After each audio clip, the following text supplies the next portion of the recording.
Assalamualaikum warahmatullahi wabarakatuh. Perkenalkan, nama saya Al-Fajrin Zilfri Kusnandar dengan NPM 20310300077, Prodi Ilmu Al-Quran dan Tafsir dengan dosen pengampu Pak Agus Divrianto. Di sini saya akan menjawab pertanyaan soal UTS yang telah diberikan. Yaitu nomor 1 adalah jelaskan bahwa pengetahuan manusia diperoleh dan berkembang secara bertahap, baik dilihat dari segi perkembangan individu, masyarakat, maupun kebudayaan. Jawaban saya adalah, dapat kita ketahui bahwa ilmu pengetahuan merupakan suatu proses kegiatan yang dilakukan manusia untuk mengusahakan pengetahuan secara ilmiah, diusahakan secara rasional, kritis, logis, dan sistematis, objektif, dan universal. Ilmu pengetahuan menjadi kekayaan mental yang cukup berharga bagi setiap orang yang memilikinya, maupun menjadi khazanah kekayaan mental bagi umat manusia pada umumnya. Dalam rangka memahami dinamika perubahan kebudayaan, kita perlu memahami hubungan individu dan masyarakat. Pola hubungan antara individu dan masyarakat secara hakiki dibentuk oleh dua pasang proses timbal balik ini, yaitu eksternalisasi berpasangan dengan internalisasi dan objektivasi berpasangan dengan subjektivasi. Eksternalisasi adalah suatu pencurahan kedirian manusia yang terus-menerus ke dalam dunia, baik dalam aktivitas fisik maupun mentalnya. Sedangkan internalisasi adalah peresapan kembali realitas tersebut oleh manusia dan mentransformasikannya sekali lagi dari struktur dunia objektif ke struktur kesadaran subjektif. Melalui eksternalisasi, masyarakat merupakan produk manusia, sedangkan melalui internalisasi dapatlah dinyatakan bahwa manusia merupakan produk dari masyarakat. Yang nomor 2 yaitu perintahnya jelaskan apa yang dimaksud dengan prinsip dasar logika. Prinsip-prinsip dasar logika ada 4 yang terdiri dari 3 prinsip dari Aristoteles dan 1 prinsip dari George Leibniz, seorang filsuf dari Jerman. Prinsip-prinsip dasar tersebut adalah yang pertama yaitu Principium Identitas atau prinsip identitas. Prinsip identitas merupakan dasar dari semua pemikiran. Artinya, pengakuan bahwa benda ini adalah benda ini, bukan benda lain. Disimbolkan dengan A sama dengan A. Contoh, mahasiswa akan sama dengan mahasiswa. Yang kedua, Principium Contradiction, prinsip kontradiksi atau pembatalan. Prinsip ini merupakan rumusan negatif dari prinsip identitas, yaitu suatu pernyataan tidak mungkin mempunyai nilai benar dan tidak benar pada saat yang sama. Disimbolkan dengan A tidak sama dengan A. Contohnya, seorang mahasiswa pada saat yang bersamaan cemerlang dan tidak cemerlang dalam matematika. Meskipun bisa jadi ia cemerlang dalam aljabar tetapi tidak cemerlang dalam bahasa. Contoh yang ketiga ada Principium Exclusi Terti atau prinsip eksklusi terti. Prinsip ini merupakan penyisihan jalan tengah atau prinsip tidak adanya kemungkinan ketiga. Disimbolkan dengan A tidak sama dengan A dan kurang dari A. Contohnya, seorang intelektual dalam satu waktu tidak mungkin menjadi seorang preman sekaligus. Yang keempat ada prinsip cukup alasan. Prinsip ini merupakan suatu perubahan yang terjadi pada sesuatu hal tertentu mestilah berdasarkan alasan yang cukup. Tidak mungkin tiba-tiba berubah tanpa sebab-sebab yang mencukupi. Contohnya, mahasiswa ketika memilih Stein sebagai tempat untuk belajar, maka pasti dia memiliki cukup alasan untuk itu. Selanjutnya nomor 3, bagaimanakah hubungan antara komprehensi dan eksistensi suatu konsep? Jelaskan dengan contoh secukupnya. Jawabannya adalah dalam ilmu logika, komprehensi adalah isi dari sebuah pengertian, sedangkan eksistensi adalah luasnya pengertian. Isi pengertian atau komprehensi adalah semua unsur yang termuat dalam pengertian. Isi atau komprehensi dan luas atau eksistensi pengertian akan tergantung pada cakupan pengertian dari hal yang ditangkap dalam pengertian itu sendiri. Misalnya, tangkapan pengertian kita terhadap monyet. maka pasti memiliki luas pengertian yang akan lebih sempit daripada tangkapan pengertian kita tentang binatang atau monyet adalah jenis binatang. Dalam hal ini, luas pengertian atau eksistensi pada binatang lebih besar daripada luas pengertian pada monyet. Tetapi isi pengertian komprehensi pada monyet lebih besar daripada isi pengertian pada binatang. Itu mengartikan bahwa ketika kita bisa lebih jelas memahami apa yang ditunjuk oleh monyet karena luasnya lebih terfokus dibandingkan dengan yang ditunjuk oleh binatang yang kurang terfokus. Inilah perbedaan isi dan luas pengertian, atau dengan istilah logika.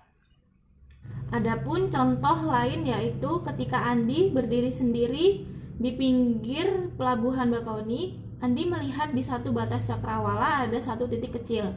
Andi tidak bisa mengidentifikasi dengan jelas benda apakah itu karena jaraknya sangat jauh, artinya eksistensinya besar.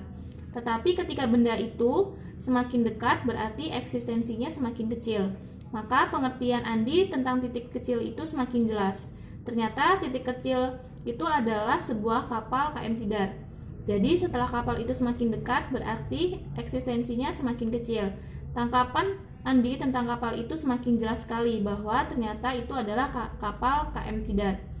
Nah, dari contoh di atas, maka menjadi jelaslah bahwa apa yang menjadi prinsip hubungan antara eksistensi dan komprehensi bahwa semakin besar komprehensi makin kecil eksistensi, dan sebaliknya makin besar eksistensi maka makin kecil komprehensinya. Selanjutnya nomor 4 yaitu buatlah sebuah contoh argumen, analisis argumen tersebut ke dalam kedua bagian yaitu bagian klaim dan bagian landasan pendukung. Jawabannya, perlu diketahui bahwa dalam silogisme premis dapat dibedakan menjadi dua yaitu premis mayor yang termnya menjadi predikat dan premis minor yang termnya menjadi subjek. Contoh pertama itu ada kalimat semua tukang becak adalah pekerja keras. Kalimat tersebut disebut dengan premis mayor karena predikatnya pekerja keras. Selanjutnya ada kalimat Edi adalah seorang tukang becak. Kalimat tersebut disebut dengan premis minor karena subjeknya adalah Edi. Selanjutnya ada kalimat Edi adalah pekerja keras. Itu disebut sebuah kesimpulan. Contoh kedua ada kalimat setiap manusia pasti mati. Disebut dengan premis mayor karena predikatnya mati. Menjadi predikat pada kesimpulan. Selanjutnya ada kalimat Aristoteles adalah manusia. Disebut dengan premis minor karena subjeknya adalah Aristoteles. Menjadi subjek pada kesimpulan. Selanjutnya ada kalimat Aristoteles pasti mati, disebut dengan kesimpulan. Selanjutnya nomor 5, apakah perbedaan antara pembagian dan penggolongan? Jelaskan dengan contoh. Istilah klasifikasi dan istilah pembagian sepintas memang sama persis atau boleh dibaca mirip tapi tak sama. Sehingga keduanya sering dipersepsikan memiliki makna yang sama. Padahal antara konsep klasifikasi dengan konsep pembagian adalah dua hal yang berbeda. Misalnya, kata mobil yang bisa dibagi menjadi bagian-bagian seperti ban, setir, rem, kopling, dan sebagainya. Tetapi ia tak dapat dikatakan bahwa ban adalah mobil atau rem adalah mobil, karena keseluruhan tidak dapat menjadi predikat bagi bagian masing-masing. Berbeda dengan pembagian logis dari mobil menjadi sedan, truk, bis, jeep, dan lain-lain. Pada titik ini keseluruhan yakni mobil dapat menjadi predikat bagi bagiannya. Misalnya sedan adalah mobil, truk adalah mobil, bis adalah mobil, dan sebagainya. Jadi klasifikasi lebih merupakan padanan dari pembagian logis, sedangkan pembagian lebih tertuju pada pembagian fisik. Dalam ilmu logika terdapat pembagian perbedaan antara klasifikasi dengan pembagian. Dapat dijelaskan sebagai berikut yaitu yang pertama, dalam hal pembagian, keseluruhan fisik dapat menjadi predikat dari bagian fisik tersebut. Misalnya, manusia dapat dibagi ke dalam bagian-bagian tubuh seperti tangan, kaki, kepala, pundak, dan sebagainya. Namun, tangan, kaki, kepala tidak bisa disebutkan sebagai manusia. Sementara dalam klasifikasi, keseluruhan dapat menjadi predikat pada bagian-bagiannya. Misalnya pengertian makhluk hidup. dapat dikatakan manusia adalah makhluk hidup, binatang adalah makhluk hidup. Yang kedua, dalam pembagian, kita hanya memecah sesuatu yang besar dalam jumlah maupun ukuran menjadi bagian-bagian yang lebih kecil tanpa suatu kriteria. Misalnya konsep rumah. Rumah bisa kita bagi menjadi bagian-bagian yang lebih kecil, seperti kamar-kamar. Namun tidak dapat dikatakan bahwa kamar adalah rumah. Sedangkan dalam klasifikasi, kita membuat bagian-bagian yang lebih kecil dengan kriteria tertentu, yaitu keseluruhan dapatlah menjadi predikat bagi bagiannya. Misalnya, kuda adalah hewan, kelinci adalah hewan, dan monyet adalah hewan. Maka di sini hewan dapat menjadi predikat untuk kuda, kelinci, monyet, dan sebagainya. Yang nomor 6 yaitu kapankah pembagian dan penggolongan menjadi keliru atau sesat? Lengkapi jawaban Anda dengan contoh. Jawabannya yaitu penalaran dapat sesat kalau bentuk tidak tepat dan tidak sahih. Kesesatan inilah yang disebut dengan kesalahan formal. Kesalahan formal adalah kesalahan yang terjadi karena pelanggaran terhadap kaidah-kaidah logika. Kesesatan formal adalah kesesatan yang dilakukan karena bentuk penalaran yang tidak tepat atau tidak sahih.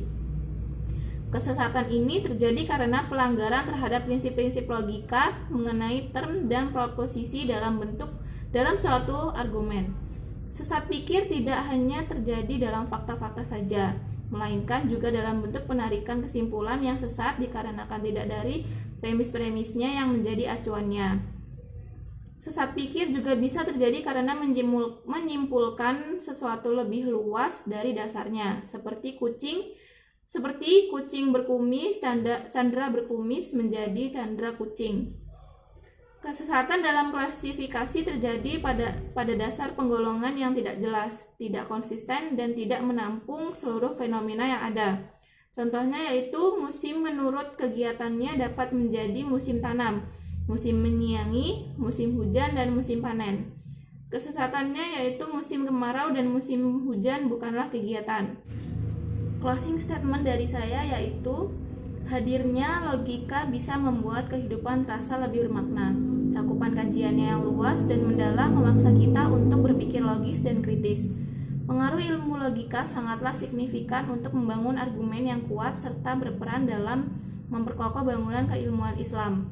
Pengalaman sehari-hari pun gak bisa kita lepaskan dari pengaruh logika. Demikian juga logika bisa dijadikan alat ukur yang digunakan untuk menentukan bukan saja batas keilmiahan suatu teori ilmu pengetahuan, namun juga keabsahan keilmuan itu sendiri. Logika juga dapat dijadikan worldview dalam melihat dunia. Ya, ini suatu cara pandang yang memposisikan akal sebagai perangkat yang dapat menafsirkan realitas dengan akurat. Mungkin cukup sekian dari saya. Bila terdapat kesalahan, saya mohon maaf. Wassalamualaikum warahmatullahi wabarakatuh.